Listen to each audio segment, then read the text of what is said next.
Hey everyone, thanks for joining me. Uh, Thanks for supporting me through this bizarre time. I gotta say that in a way, I can't believe this day has come, and in a way, I thought it would come many years ago because I didn't think I'd ever get the chance to make a TV show that I could write myself and not be censored and be anti war and anti corporate and anti-capitalist and do it for one episode, much less 8 years. So, in a way, it's like, holy shit, it's over. And in a way, it's like, holy shit, how did they let us do that? So, there's two sides of it there. Um, I just want to let you know that in this episode, I'm gonna go through what happened, what I'm doing, what my plans are, and also in a few minutes, I'm gonna talk about what I think is the most censored side of this war in Ukraine, just because it seems so important that I figured I'd throw that in there as well. But so that's what's coming up. Um, Also, you'll see at the bottom here, I have a Patreon I just threw together, patreon.com/Lee Camp. I'll talk more about that in a minute.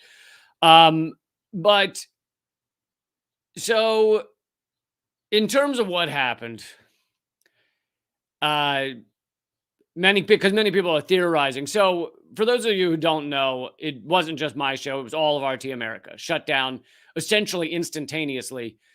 This past Wednesday, they stopped programming. The managers just told us there'd be no programming on Wednesday.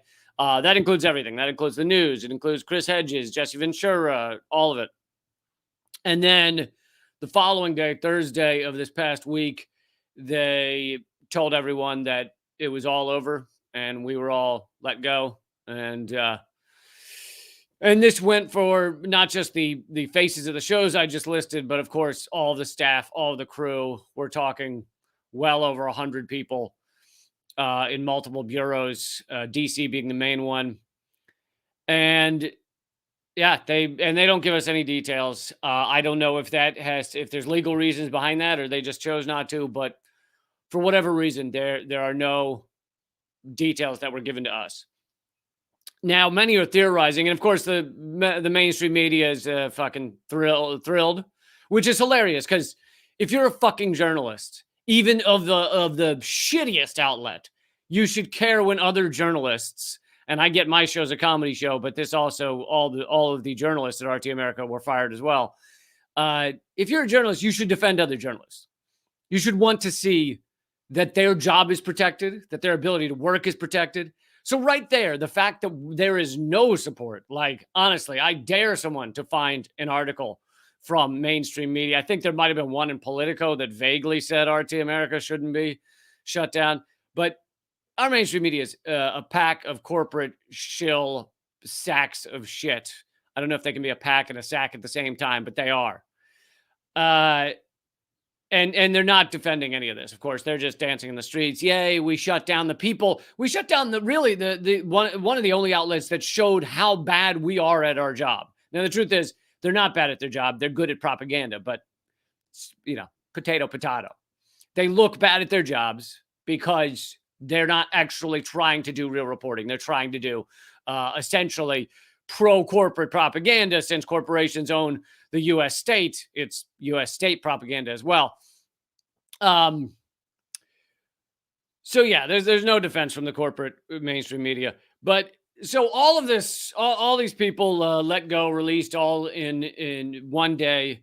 And there's a lot of theorizing in the mainstream media that this happened because RT just lost their platforms, basically lost their funding in a way, their distribution networks, and therefore, oh well, they just couldn't keep operating.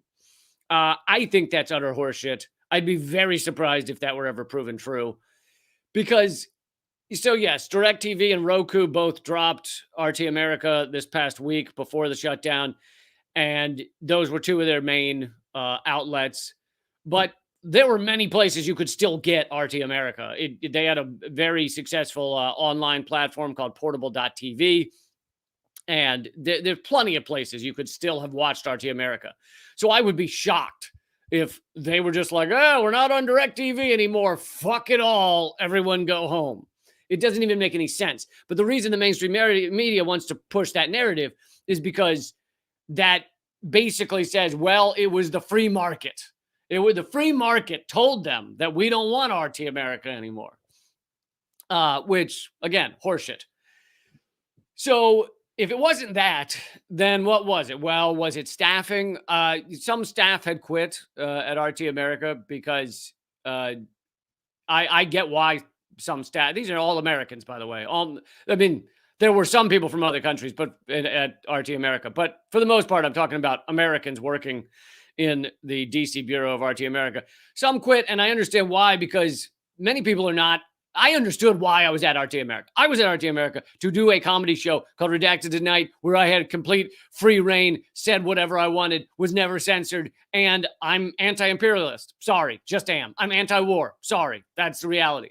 And so this was the only network, at least on a large scale, that would ever allow me to do those things, at least that I've seen so far. You know, maybe one will have some sort of change of mind. But it was the only one that existed. And so that's why I was there. So I was very clear on why I was there. I understood why I had a show there. Whereas you had a lot of staff there that weren't political at all. They weren't anti-imperialists. They weren't anti-capitalists. They weren't any of those. They, you know, like most Americans, not strongly political. They maybe had vague opinions.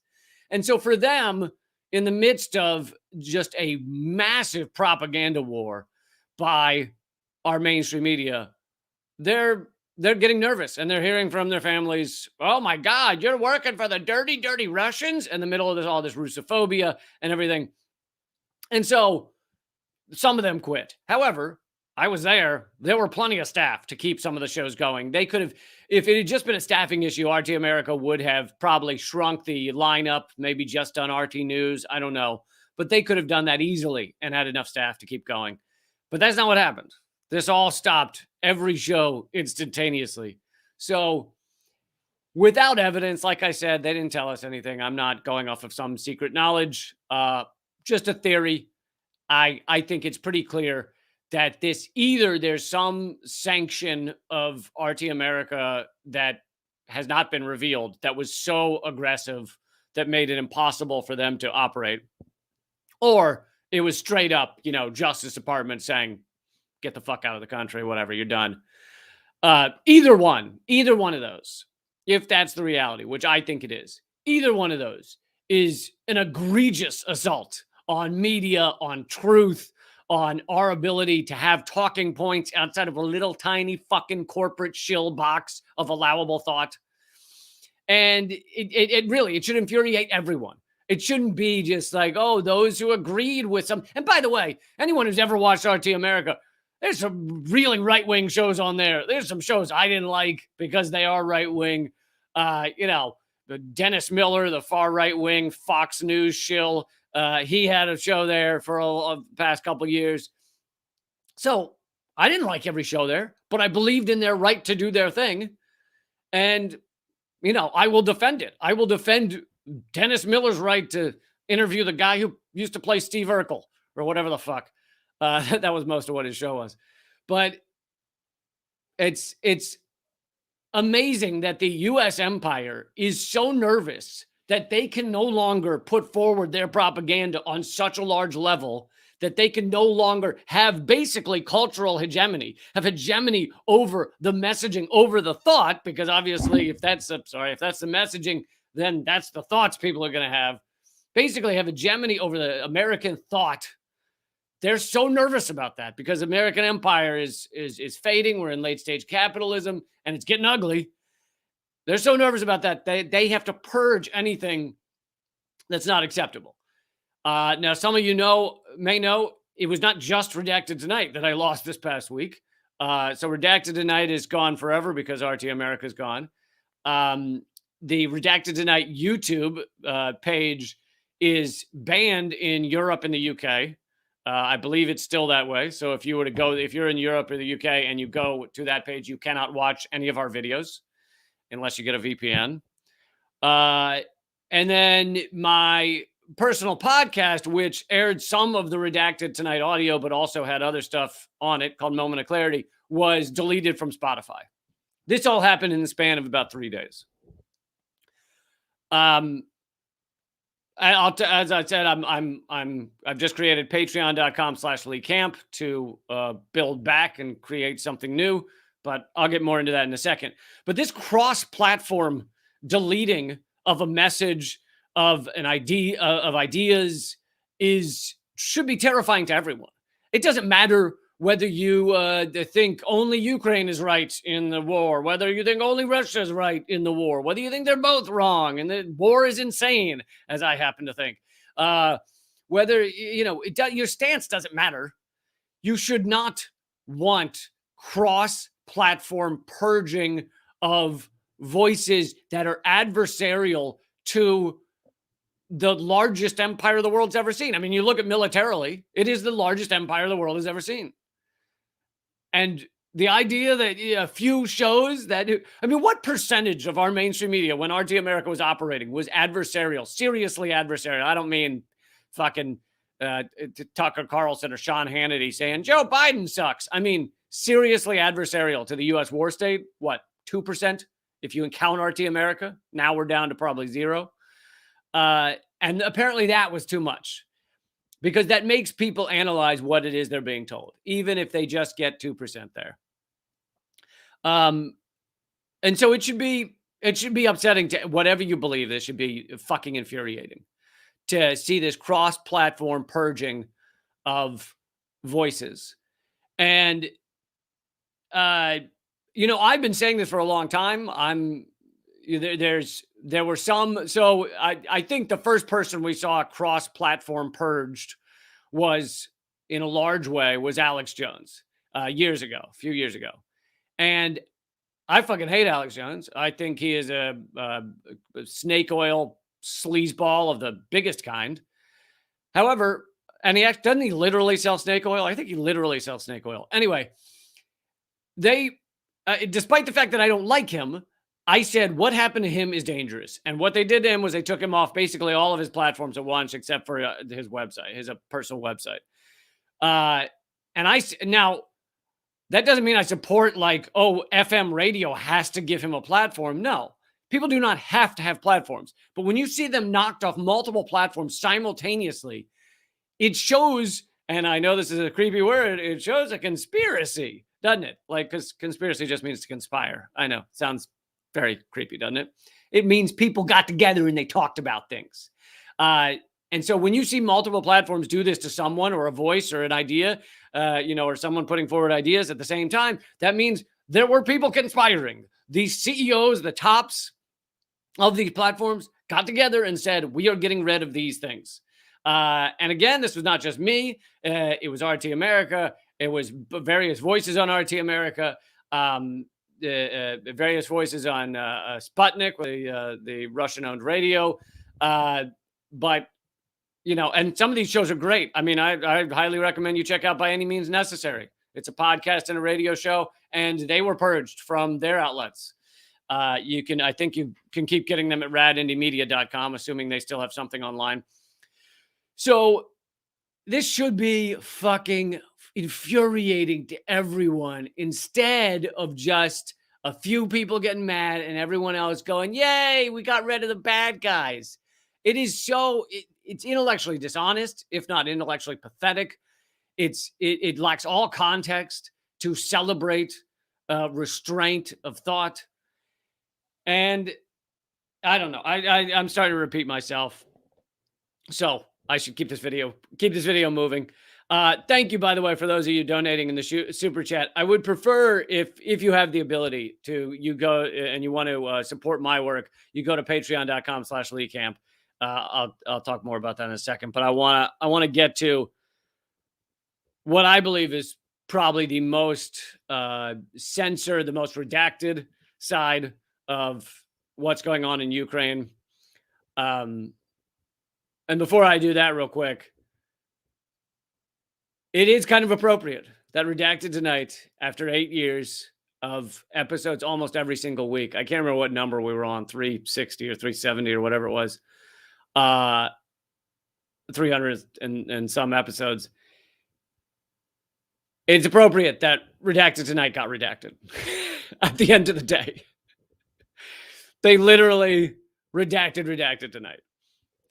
And it was such a pleasure to create that show, and the fact that I got to write all my words myself, research all my words myself, and I want you to know, it's not just that there are no other anti-imperialist comedy news shows in all of America on television, but there are no other none of those other guys, and some of them are very talented comedians. Don't get me wrong. At various times in my career, I have adored and studied the work of Stephen Colbert or John Oliver or Jon Stewart.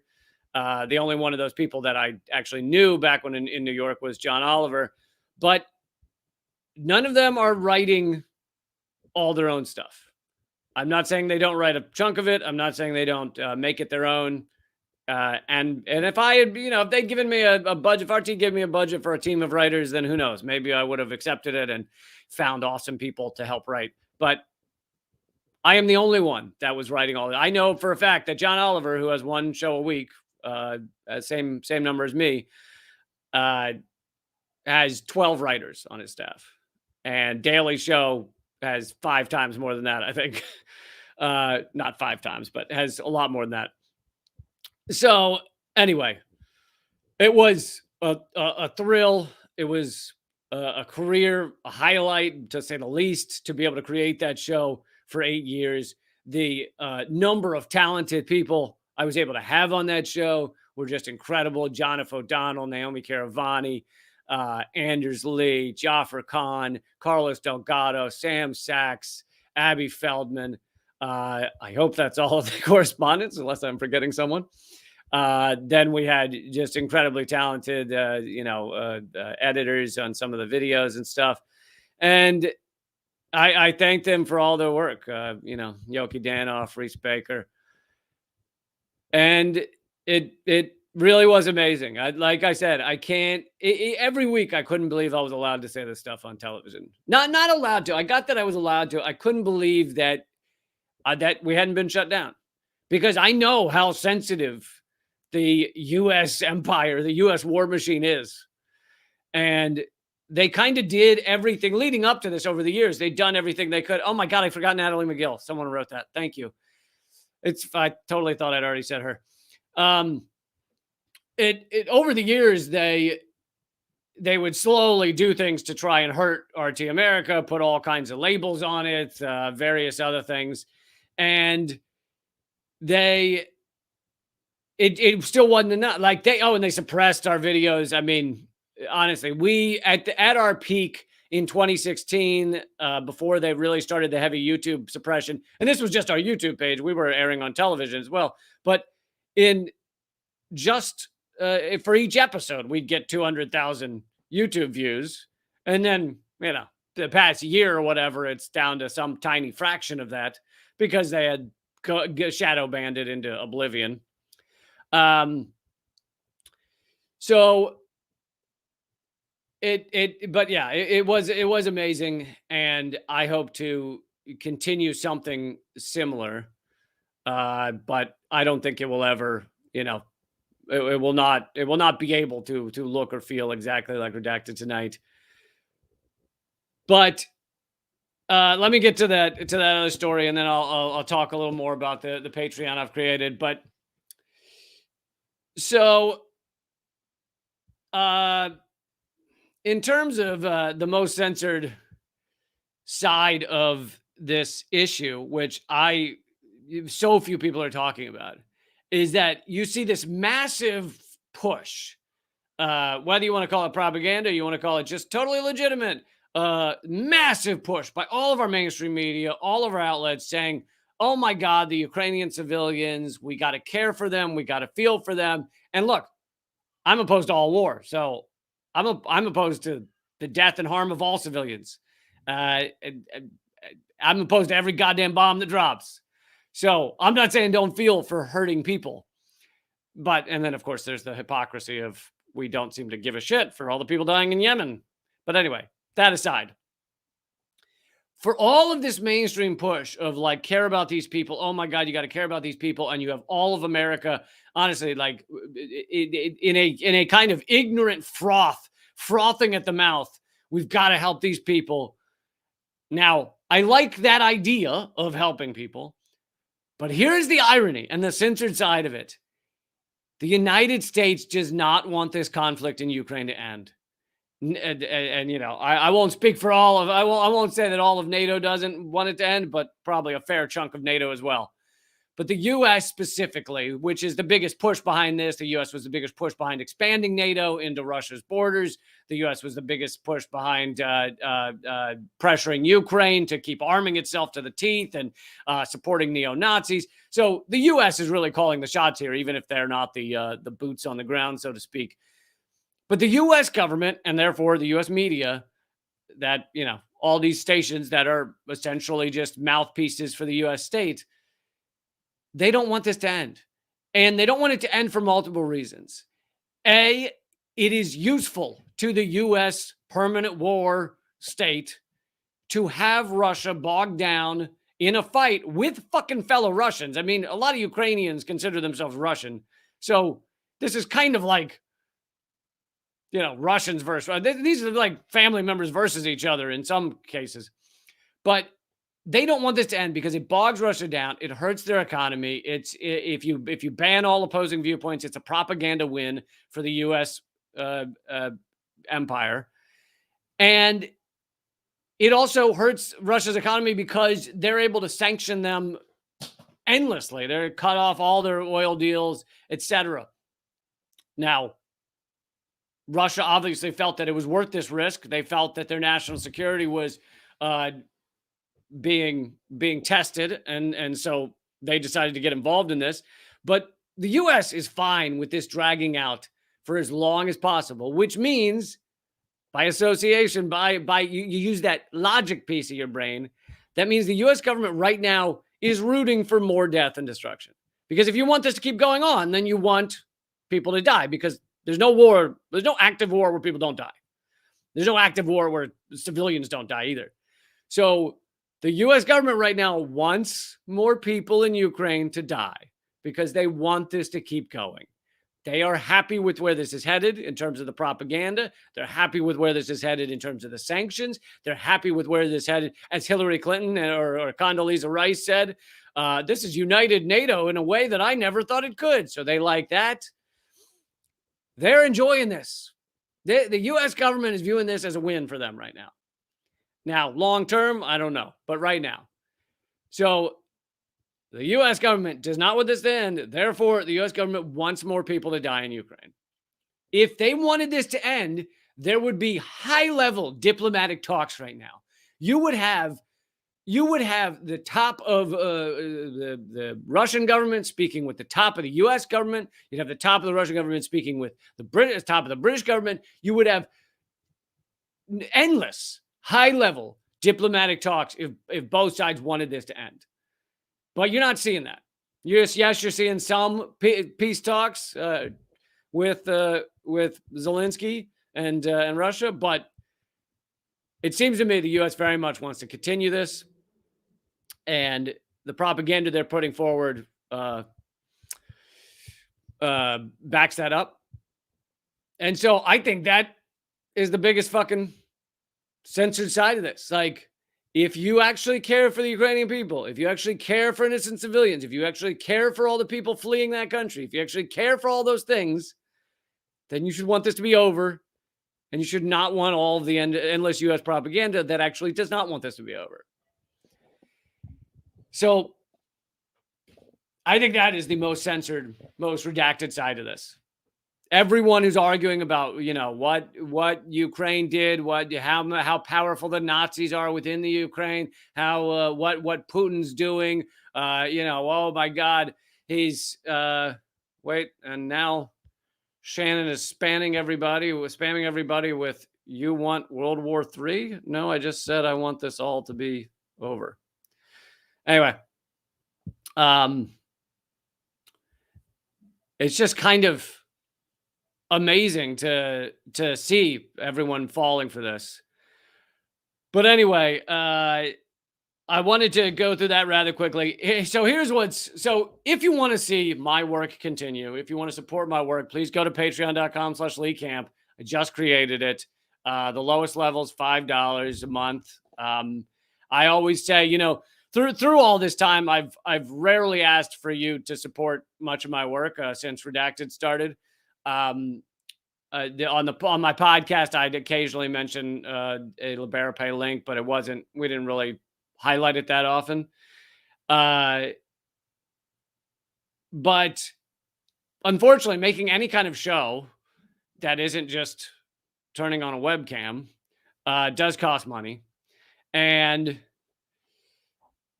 yeah, it would be great if those of you who can, those of you who doesn't, I'm not looking for people to, I need to decide, do I feed my kids tonight, or do I become a $5 member on Patreon? No, please do not do that. I'm talking about people who have $5 a month, if you want to, or more. If you want to become a patron, patreon.com/leecamp. You'll see the tiers there and what's being offered. But in terms of what I'm going to create, I don't know what the big project will be. I don't know what the thing that will fill the Redacted tonight hole in my heart, as they say. I don't know what will be that thing, that big project. It'll obviously be somewhat similar to what I was doing, but how similar and things like that will very much depend on funding, on space, things like that, the studio, etc. So I don't know what that will be, but all my other stuff, which hopefully you guys have clearly heard of, will continue in the meantime. So I will keep doing Moment of Clarity. I will keep doing, hopefully, writing columns for places like SheerPost, and I will keep doing the podcast I do. There's Moment of Clarity, which, despite not being on Libsyn, does still exist.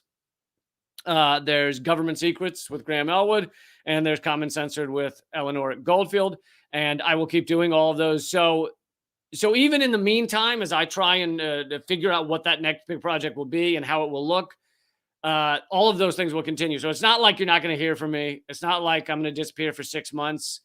There will be plenty of content at patreon.com/leecamp. And I hope you see fit to support that. But I also understand that this is not just about me. It's awesome for all of you who are able to support and are doing it. I can't thank you enough. But for everybody else, I understand that this situation, what we're going through in this world, is not just about me, and not even just the end of RT America is not just about me. There's some amazing people that have lost jobs, and I hope you'll keep in touch with all the correspondents on Redacted tonight. If you go to my Twitter at Lee Camp, I tweeted recently all of their Twitter handles, so you can follow them. And I hope you'll I hope you'll support them. But then, just beyond RT America, I think what's going on right now in the world is far beyond me. And if there's something I try and make clear a lot, it's that we need to work on giving a shit about each other. There's no reason that the U.S. should be the biggest prison state in the world, and our fellow brothers and sisters, so many of them, should be behind bars. There's no reason that so many should be homeless in the richest country in the world. There's no reason so many people should be without health care, et cetera, et cetera. And, just keep fighting for all of those things. Keep fighting to end fossil fuels. Keep fighting to end big ag. Keep fighting for all of these things. And I'll be there with you, even though there won't be Redacted tonight. But there will be a new project or new projects, and I will figure out what they are. And I can't thank you guys enough for the amazing 8 years that you gave me. I know it's one of those cliche things people say, but I couldn't have done it without you. I couldn't have done it without your support. And it was a thrill to, along with you, bring light to so many topics that are just absolutely not allowed on your mainstream media, at least not regularly. Even something as simple as climate change. Like, yeah, you feel like you hear climate change a lot, and then you look at the numbers, and MSNBC covers climate change one billionth the amount that they cover Jeff Bezos going to space for 4 seconds or whatever it was. But then there's topics that essentially never get mentioned on mainstream media, like the destruction of the earth that is big agriculture and animal agriculture, the fucking horror show that is factory farming, the prison industrial complex with the most prisoners of any country in the world, both per capita and per number. The police brutality, the racism in this country, systematic racism, the just the exploitation, the ownership of our airwaves and our world by corporate America. The something else that you almost, I did multiple segments on this, and it's funny to think that you literally will never hear a segment about this, but how destructive large scale advertising is by corporate America, how powerful their ads are that are just shitting in your head, to take a term from the book Advertising Shits in Your Head. They are leading us down a path of destruction and death and harm. And people don't think ads are destructive, but when they're for things like big pharma, they absolutely are. And so many other toxic companies that are advertising to you constantly. Just talking about a topic like that, you will never hear it on your mainstream airwaves. You will never hear an extended segment on the harm of advertising, because they're paid by ad dollars. And so they're not going to do that. They're told what to say on that level. And it's like, there's so much of our world that is not ever fucking spoken about on your mainstream airwaves. And I was able to cover it on Redacted Tonight for 8 years. The idea of wage slavery. Like, yes, I want everyone to be able to have a job because I want them to be able to survive. But beyond that, I don't want people to be wage slaves. I don't want that to be your life.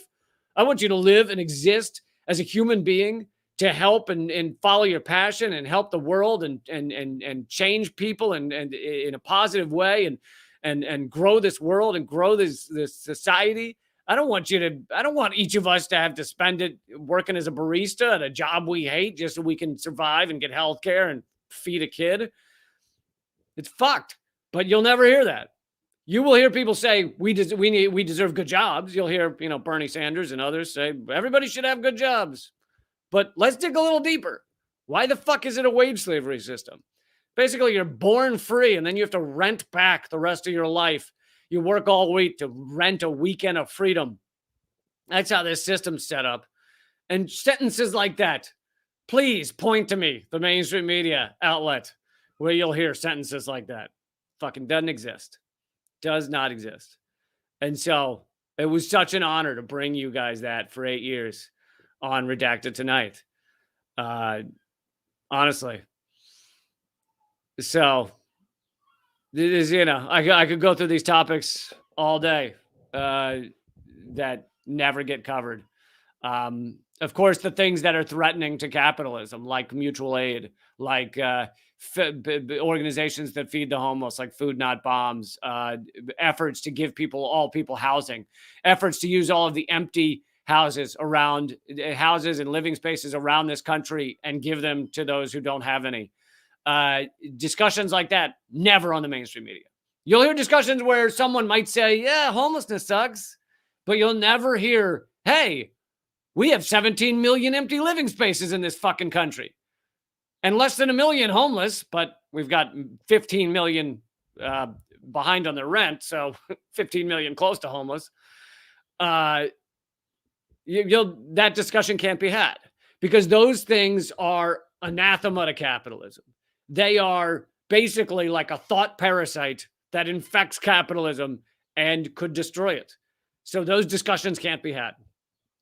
And again, I was able to give you that for 8 years with Redacted Tonight.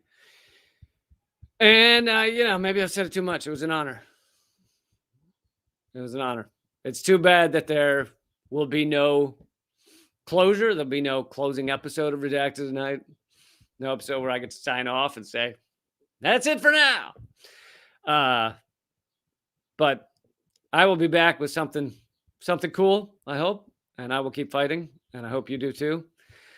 And you can find me at leecamp.com or patreon.com/leecamp, or of course Rad Indie Media, where I try and collect a lot of amazing media and put them there. And the reason that site is important is that it's trying to make it so that people can't be canceled, so that these independent voices can't be canceled. So if you were a regular visitor to Rad Indie Media, and let's say by any means necessary, the show I mentioned before, let's say they get canceled off Spotify, if you were regularly going to Rad Indie Media, it wouldn't matter because you'd still get their content.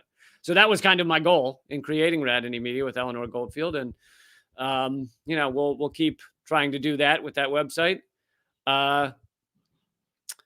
And thank you guys for the support. As you know, as I kind of mentioned, this is the only time I'm asking, or the only time I have asked you, one of the only times I've asked you. I used to do more of the Patreon model before Redacted tonight, but that I'm asking you to join up at something for me. We've done these live streams. We've done dozens and dozens of these live streams with Eleanor Goldfield that all of the donations collected go to people who are struggling. And we've given out tens of thousands of dollars. I don't know the exact number, but because, I wanted to make those live streams about other people. I didn't feel like, at the time I needed that support. And like I mentioned, don't do this if it's going to break your bank. I'm not starving. That's not my point here. But hopefully we can keep growing. And of course, keep fighting.